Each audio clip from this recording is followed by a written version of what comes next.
La tête dans les nuances vous propose sa série Tête à tête. Mon nom est Robert Aubin.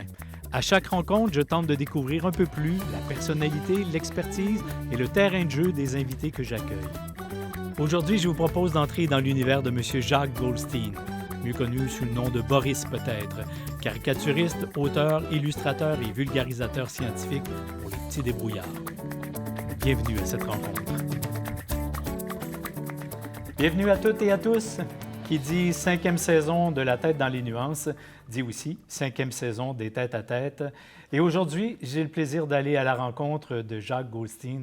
Alors, je vous invite à vous joindre à nous pour cette conversation d'une trentaine de minutes où on apprendra à mieux le connaître. Monsieur Goldstein, bonjour. Bonjour. Vous allez bien? Très bien. Merci infiniment d'avoir accepté l'invitation. Merci à vous. Alors, le plaisir est déjà partagé. On a quelques secondes à peine de faire ma première question, toute simple. Lorsqu'on est enfant, on est plusieurs probablement à avoir fait des collections de roches et avoir pensé qu'on avait une fortune entre les mains au moment où on en trouvait une qui brillait plus que les autres. Et je vois dans votre parcours que vous êtes géologue de formation, ce à quoi je ne m'attendais pas. En tout cas, ça ne correspondait pas à la thématique de La tête dans la nuance qui portait sur la caricature. Alors, les roches et le dessin, qu'est-ce qui arrive en premier et comment on explique qu'on passe de géologue patenté, universitaire, à dessinateur, caricaturiste? Je ne sais pas quel titre vous donner. Très bonne question. En fait, j'ai toujours aimé le dessin. Mon père me montrait à dessiner. On avait un tableau noir dans la cuisine. Et puis, je pense qu'il a tout de suite vu que j'étais quand même assez doué pour la perspective et tout ça. Et puis, j'ai pris goût à ça. Et puis, bon, c'est en dessinant tous les jours que tu t'améliores. Donc, Ça dépend. Oui, c'est ça. Moi, j'ai pas ce talent-là. Je vous dirais que dépasser le bonhomme allumette, là, je peux aller très loin. Moi, ça a bien marché. Et donc, tu deviens assez populaire à l'école parce que tu es bon en dessin, comme quand tu es bon au hockey ou quand tu es bon en musique. Et un événement qui a changé ma vie, c'est le directeur de l'école, M. Brière, qui vient dans la classe et qui pose la question à tout le monde, qu'est-ce que vous voulez faire comme métier plus tard? Et j'ai un copain qui veut devenir policier, l'autre qui veut devenir pompier et l'autre joueur de hockey. Très bien, très bien. Et toi, le petit Jacques, qu'est-ce que tu veux faire plus tard? Eh bien, moi, je veux devenir dessinateur. Parce que j'aimais beaucoup, quand je regardais les paris-matchs que mes parents avaient, il y avait des dessinateurs comme Bosc, Sampé, Ovive. Et puis, j'étais déjà attiré par la technique, la qualité du dessin. Puis, il y avait Girard qui dessinait à l'époque dans la presse. Et donc, je dis, moi, je veux devenir dessinateur. Et le directeur d'école de répondre, dessinateur technique, très bon choix. Et je dis, non, pas dessinateur technique, je veux devenir dessinateur de comics, de bande dessinée. Et il m'a dit, si tu choisis cette voie, tu ne mettras pas de beurre sur ton pain. Et donc, j'ai paniqué. J'ai dit, bon, mais qu'est-ce que je peux faire? Je ne veux pas devenir pauvre. Et donc, j'aimais les sciences. Je n'étais pas le meilleur à l'école, mais j'aimais l'astronomie, la botanique et aussi la géologie. J'avais un oncle qui m'avait emmené en excursion. On avait ramassé des fossiles ensemble. Donc, je voyais qu'il y avait possibilité de faire un métier là-dedans. Et donc, je suis devenu... j'ai étudié en chimie, en physique. Il y a un métier qui vous avait quelque part fasciné à travers ses yeux? Oui, c'était vraiment le fait de faire des excursions dans la nature et puis l'histoire de la planète aussi, de ramasser un coquillage qui date de 300, 400 millions d'années. C'est ce qu'on trouve ici, là, à Trois-Rivières, à Montréal. J'en trouve tous les jours, des petits fossiles qui datent de l'Ordovicien, une époque où il n'y avait pas de poissons, il n'y avait pas d'arbres, il n'y avait pas de fleurs, et tu avais simplement ces petits coquillages-là. Et donc, j'ai étudié en géologie. J'ai travaillé en Gaspésie après avoir eu mon diplôme. J'ai travaillé dans une mine d'or à Val-d'Or. Ça, j'aimais moins parce que c'était sous terre et puis on ne voyait pas la lumière du jour. On descendait, il faisait nuit. On montait à la surface, il faisait nuit. Et quand je vais dans les écoles, on me pose la question, est-ce que tu as trouvé de l'or? La réponse, c'est oui. Oui, j'ai trouvé de l'or. Ce qui explique votre richesse, exactement. Exactement. Mais je n'étais pas très heureux. Après, j'étais en Alberta, j'ai travaillé en géologie du pétrole. Et puis, le hasard a fait qu'un ami à moi, qui était ingénieur, est allé travailler pour une maison d'édition. Et il s'est souvenu de moi parce que je faisais des dessins sur les chantiers, des caricatures. Et il m'a dit, écoute, on lance un livre, ça s'appelle « Le petit débrouillard. On a besoin de créer des personnages. Est-ce que ça t'intéresserait? » Et moi, je réponds, ben moi, je suis géologue, je ne suis pas dessinateur. Ah, j'ai dit, je t'ai vu dessiner, ça va être très bien. Et donc, j'ai dessiné les personnages des débrouillards. Je faisais ça la nuit, et le jour, j'étais géologue. J'ai essayé de faire ça pendant quelques semaines, et le docteur m'a dit, il faut que tu arrêtes, il faut que tu choisisses un des deux métiers. Et donc, j'ai choisi le métier de dessinateur. Et donc, depuis ce temps-là, je ramasse des cailloux, mais juste pour le plaisir. Et j'en ai plein mon garage, plein ma cour. Ma femme est un peu tannée, d'ailleurs. Et on peut être assuré, il y a du beurre sur votre pain? Non, parce que je n'aime pas le beurre. Ah, d'accord. Ni la margarine, mais le beurre de pinot, la confiture ou le Nutella, j'adore. Mais pas parce qu'on ne gagne pas sa vie en étant dessinateur. Exactement. Ça nous rassure. C'est ça. Bien, moi, je vous ai connu, pas personnellement, mais évidemment par les petits débrouillards. Oui, oui. Mon premier emploi, c'était personnificateur du prof scientifique c'est dans ma vrai? région. Ah, J'étais OK. là. Alors, c'est là que j'ai découvert votre univers. Ce qui m'inspire deux questions quand même.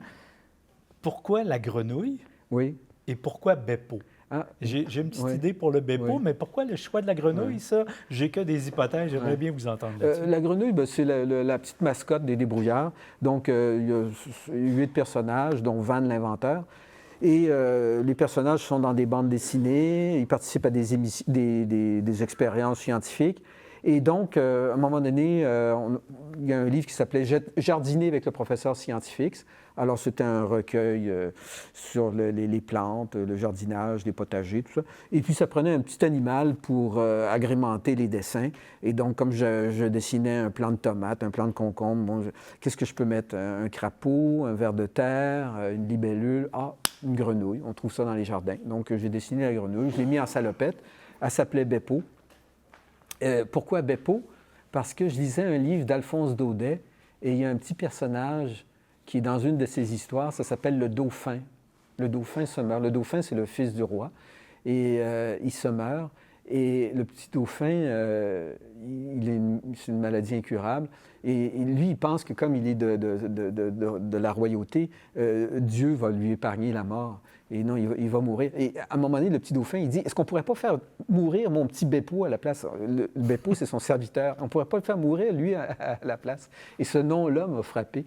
J'ai appelé la grenouille. D'ailleurs, Beppo, c'est un diminutif de Joseph en italien. Giuseppe Beppo, c'est le définitif.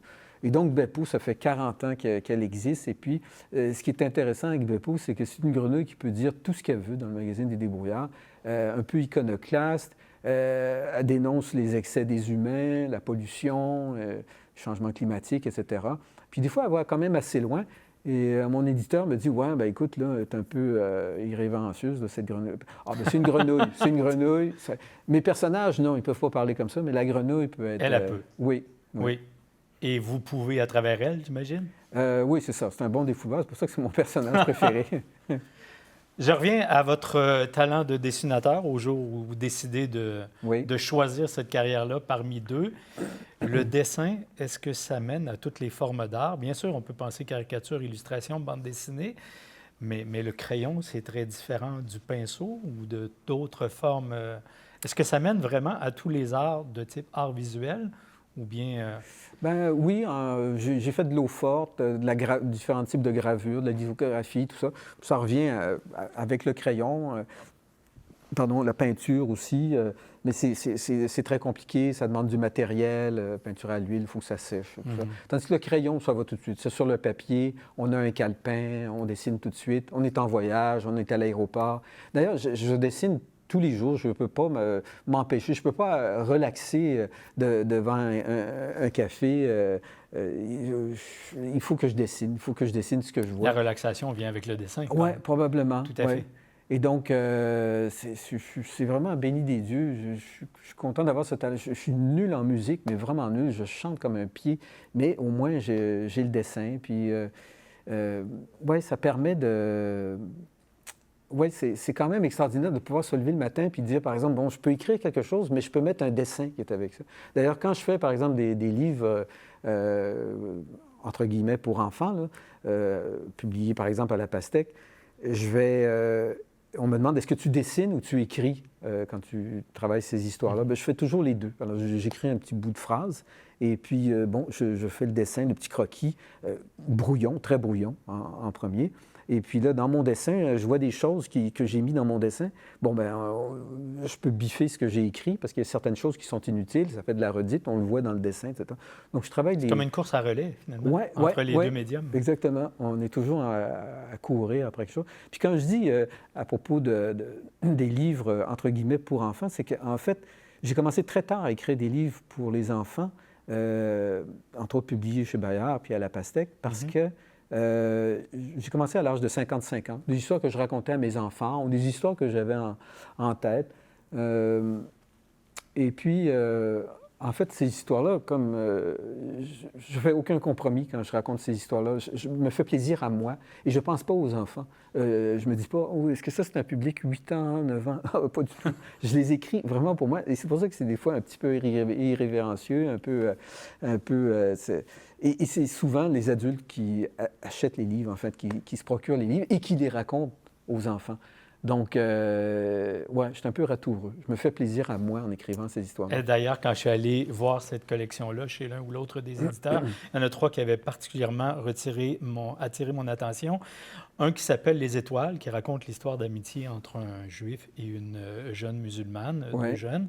Il y avait aussi Azalda, qui est l'histoire d'une petite fille afghane sur front de guerre, d'ailleurs pour lequel vous avez gagné le prix du gouverneur général en 2017 pour le livre Jeunesse illustrée. Oui. Fort intéressant. Et évidemment, celui qui fera peut-être sourire plus de Québécois, Le Petit Tabarnak, ou le vocabulaire de la religion catholique dont on a perdu le sens, à moins d'avoir mon âge ou peut-être le vôtre au fil des générations. Bref, on utilise ce vocabulaire-là sans savoir d'où il vient et ce qu'il représente. C'est quoi le fil conducteur? Il y avait là comme une espèce de sous-textes tirés de la religion, là. Un sur le vocabulaire, l'autre sur la rencontre entre juifs et musulmans. Est-ce qu'il y a un lien ou bien c'est totalement de l'ordre du hasard? Oui, il y a peut-être un côté un peu sacré. Moi, j'ai été élevé dans la foi catholique et puis, comme vous aussi probablement, puis quand j'étais petit, si tu sacrais, et c'est ce qu'on m'avait dit, si tu mourais, par exemple, frappé par un autobus, tu allais direct en enfer si tu n'étais pas allé te confesser pour t'excuser d'avoir sacré. Et là, le temps pressé, parce que ça peut arriver n'importe quand. Oui, exactement. Puis en plus, j'ai grandi à Verdun, puis tous mes amis sacraient. Je ne sais pas, il se passe une période entre l'âge de 8 ans et 14 ans où tu sacres sans arrêt, mais vraiment... Il y a une forme d'affirmation. Oui, ça se guérit au cégep un peu, mais là, j'étais là, je disais, non, moi, je ne sacrerai pas, c'est pas vrai que je sacrerai. Et, bon, les choses ont changé, c'est arrivé quelques fois que je sacre, mais ce mot-là, ce mot-là, tabarnak, c'est terrible, c'est vraiment terrible. Je veux dire, on est dans un restaurant, on échappe quelque chose à terre, on dit merde, merde, c'est pas grave, mais si tu dis tabarnak, tout le monde se retourne. Je veux dire, et quand tu expliques ça à des Français, ils te comprennent pas. Est-ce que tu es en train de me blaguer, de me raconter des histoires? Non, c'est vrai, ce mot-là, c'est terrible comme mot. Et dans mon histoire, c'est un petit garçon qui... Il entend son père se donner un coup sur le doigt et son père lâche un tout petit tabarnak. Et là, le petit garçon pose la question à son père, qu'est-ce que c'est ça, un tabarnak? Parce que le petit garçon, il le sait c'est quoi, il sait que c'est un gros mot, mais d'où ça vient? Et son père, dans une colère noire, il a mal au doigt, tu peux t'en aller. Alors là, il va demander à ses amis, qu'est-ce que c'est que le tabarnak? Et chaque ami a une explication différente. Il y en a un qui dit, c'est un monstre qui dévorait les gens au Moyen-Âge. L'autre qui dit, non, c'est une maladie, il ne faut pas prononcer le mot parce que ça risque d'entraîner l'impression de jouer au dictionnaire. Là, oui, c'est ça. Et donc, chaque ami a une explication différente. Il y en a un qui pense que d'ailleurs, c'est un dictateur qui emprisonnait son peuple. Et le curé, là, passe là, il entend les enfants, il dit, mais non, je vais vous montrer c'est quoi. Et donc, déception. Et c'est toute mon enfance, c'est ça. Puis il rentre dans l'église et puis il voit Jésus-Christ crucifié avec des clous dans la paume des mains. Il voit Saint-Denis décapité qui tient sa tête. Il voit Jeanne d'Arc dans les flammes. Écoute, quand tu es petit, tu rentres dans une église, tu as du stock. Tu n'as pas le droit de regarder les films d'horreur, mais tu as du matériel. Et donc, c'était un peu ce prétexte-là dans ce livre-là. Et puis, c'est drôle parce que Les éditeurs m'ont dit, Jacques, ce livre-là, il ne rentrera jamais dans les écoles. On le fait par audace, OK, on va le publier. Mais au contraire, il y a plein d'écoles qui m'ont invité, plein de professeurs qui m'ont invité parce que, surtout dans des milieux multiculturels à Montréal, la classe est composée à 92 de petits Pakistanais, de gens qui viennent des pays arabes, d'Amérique du Sud. Et puis, ils voient des églises partout à Montréal, et ils sacrent aussi. Ils jouent au soccer. Et donc, d'où ça vient? Et donc, la religion, il essayait de parler quelles étaient les origines religieuses importantes au Québec, et dont les jurons, les sacres.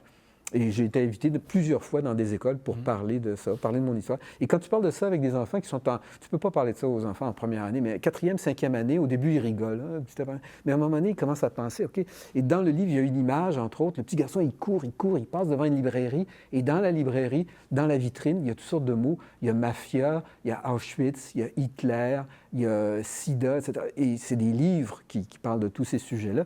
Et en fait, on s'aperçoit que ça devrait être vraiment des gros mots, plutôt que le tabernacle, qui est une petite armoire. Et quand tu poses la question à ces enfants-là qui viennent de partout à travers le monde, tu te demandes, est-ce que vous avez des gros mots dans votre langue d'origine? Et ces gros mots-là, ça a rapport avec la scatologie, ça dégrade les femmes, c'est terrible. Comme je vous ai dit, une petite hostie, c'est pas si grave que Et ça. c'est souvent les premiers mots qu'on apprend quand on dans une langue étrangère, quand on voyage. Ah oui. En ne sachant pas toujours ce qu'on est en train de nous apprendre, là, mais c'est ça. Il y a une version audio qui s'en viendrait pour que tout le monde ait l'accent juste. Ah, ça pourrait être une idée. Mais mes livres ont été traduits en pas mal de langues, mais c'est le seul livre qui n'a pas été traduit en italien, en espagnol. C'est intraduisible. Bien, effectivement, c'est très culturel, c'est le moins qu'on puisse dire, mais fort intéressant. Je vous amène sur une autre question parce que Jacques Goldstein et Boris... c'est la même personne, mais est-ce que c'est vraiment deux facettes d'une même personne ou bien c'était un choix totalement contractuel pour un type de travail ou un autre type? Est-ce que Boris est strictement relié à la caricature alors que Jacques Goldstein peut être partout? Bien, Jacques Goldstein, c'est mon nom. Puis quand j'ai... Mais surtout, pourquoi ne pas signer les caricatures Goldstein? Bien, je m'étais dit... je pense que c'était mon père qui m'avait dit ça. Il dit, écoute, si un jour tu fais des caricatures politiques, tu risques peut-être d'avoir des ennuis ou ça risque d'être... Prendons un nom de plume, ça va être mieux. Un peu comme Garnotte pour Michel Garneau. Puis bon, j'ai dit, OK, c'est correct, tiens, je vais prendre un nom de plume. Mais de toute façon, aujourd'hui, grâce à Internet, ils peuvent te retrouver n'importe où. J'aurais dû signer Goldstein, oui. Mais j'ai choisi Boris. Pourquoi? Parce que c'était le nom d'un caricaturiste russe qui s'appelait Boris Fetisov, un très bon caricaturiste. Et lui, il a vécu jusqu'à 101 ans. Et donc, il a dessiné à l'époque de Staline. Et il a survécu l'époque de Staline. Donc, il avait toujours très peur quand le téléphone sonnait. Et vous croisez son œuvre quand et comment? Quand on s'intéresse un peu à l'histoire, la Deuxième Guerre mondiale, il y a des caricatures qui vont sortir. Il y a un caricaturiste anglais qui s'appelle David Lowe, par exemple, qui a des caricatures très célèbres où on voit Hitler et Staline qui se saluent. Il y a le cadavre de la Pologne qui est devant eux. Des dessins en noir et blanc, extraordinaire, magnifique dessin. David Lowe, L-O-W.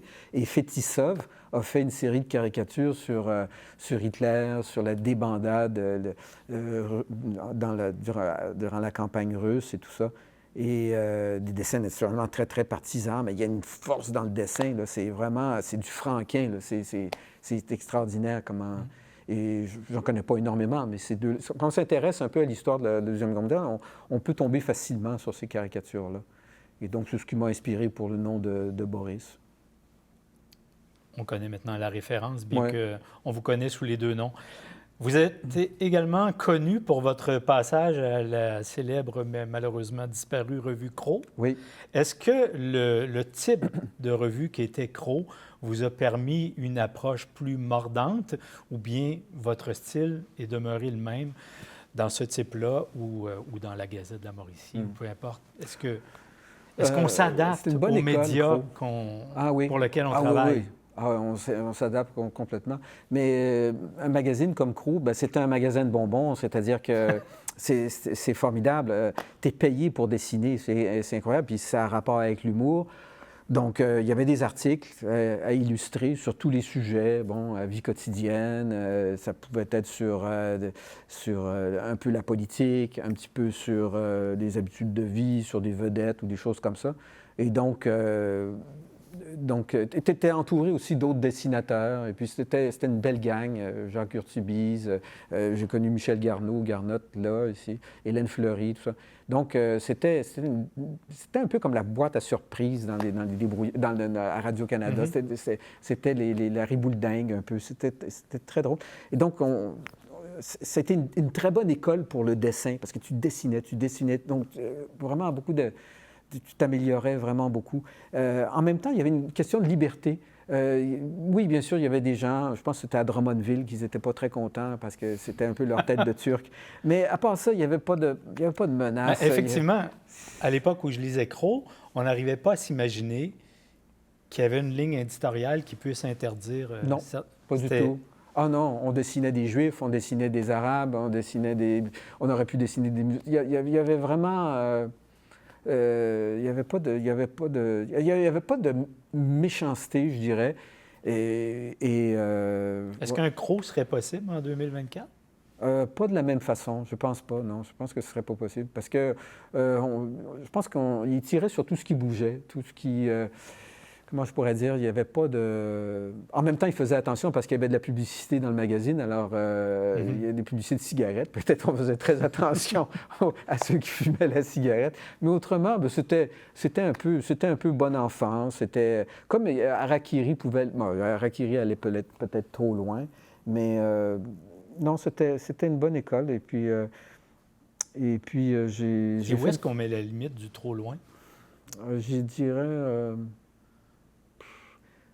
Je dirais qu'il ne faut pas, comment je pourrais dire, s'attaquer à des gens, comment je pourrais dire, être sciemment méchant, dans le sens où... moi, je ne me lève pas le matin en me disant « Qu'est-ce que je peux être méchant? Qu'est-ce que je pourrais faire pour vraiment, là, écoute, crever des yeux? » Non, j'ai pas Qui envie. vais-je étriver aujourd'hui? Oui, non, c'est vraiment pas ma façon de penser. C'est exactement comme, mettons, si on veut rentrer à l'époque de Crow ou si on parle de Charlie Hebdo, je pense qu'on peut dénoncer des dogmes, on peut rire des communistes, des marxistes, on peut rire... tu sais, bon, à une certaine époque, en Russie, si tu faisais un dessin sur Lénine, ça t'emmenait au goulag, ou peut-être pire encore. Je pense que tu peux, dans un pays de liberté, tu peux parler d'un dogme, d'une religion, par exemple, sans que tu t'en prennes aux adeptes comme tels. Tu sais. Admettons, par exemple, tu peux rire du bouddhisme, par exemple, tu sais, mais sans t'en prendre nécessairement aux bouddhistes, c'est-à-dire pas aux individus comme tels, mais à la façon de penser, au dogme, la façon dont c'était organisé, les gens, pourquoi ils portent un tel genre de chapeau et pourquoi ils doivent se mettre à genoux, pourquoi est-ce que pourquoi le pape aussi a été énormément caricaturé. Quand même, le pape, c'est un peu quelqu'un comme c'est un être humain, bien, je dirais, il mange comme nous, il vit comme nous, mais sauf qu'il est sur un piédestal incroyable, donc tu peux, sans t'attaquer moi, j'ai pas envie de m'attaquer à ma voisine qui est pieuse et qui va à l'église tous les dimanches. Non, ça m'intéresse pas, ça. Mais le dogme d'une religion qui domine, qui dit aux gens quoi faire, comment se brosser les dents, à quelle heure faire ceci, cela, il y a matière à rire dans cette chose-là, tu sais. Donc, mais ça a toujours existé. Ça flirte un petit peu avec le blasphème, un peu, ce genre de choses-là. Ouais. Un plaisir coupable. Oui. Mais je pense que c'est ça, c'est de pas maltraiter les gens. Ça ne me viendrait pas à l'esprit de m'en prendre un infirme, par exemple. Aussi drôle soit-il, quelqu'un qui a une infirmité, non, ça ne me vient vraiment pas à l'esprit. Ça provoque du dégoût chez moi. Par contre, la vieillesse, oui. Ça, j'ai envie de rire de la vieillesse. Parce que je sais que je vais vieillir un jour et je vais boire le calice jusqu'à la lie. Et ça, oui, ça, je pense que j'ai vu mon père vieillir. Et c'est généralisé. Oui, c'est ça, exactement. Tous les chanceux y passent. Oui, c'est ça. Et ça, il y a quelque chose, pas se moquer des vieux, mais essayer d'exorciser ça un peu. Ou du processus de vieillissement. Oui, puis en fait, de ce qui se passe aussi. Hein? Je veux dire, quand on va peut-être être amené... oui, l'âge d'or, c'est extraordinaire. Hein? Quand on va sur un voilier, on traverse l'océan Atlantique, et puis bon, c'est ça. Mais oui, mais quand on est dans un CHSLD, c'est moins drôle, c'est moins... Depuis le début de cette entrevue, à toutes les fois où il était question vraiment de l'acte de dessiner, là, vous semblez avoir une fébrilité qui est plus grande que dans le reste, là. Et je vous ai déjà entendu dire dans une entrevue, je pense que pour vous, le croquis est plus vif que le dessin final. Ah ben oui.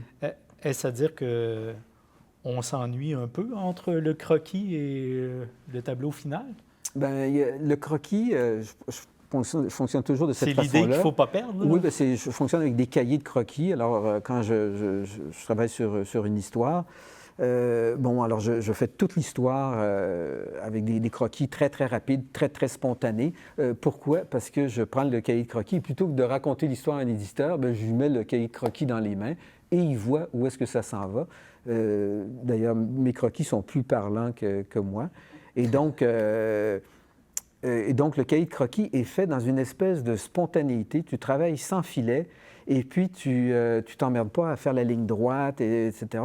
Et il y a une vie dans le croquis qui est extraordinaire.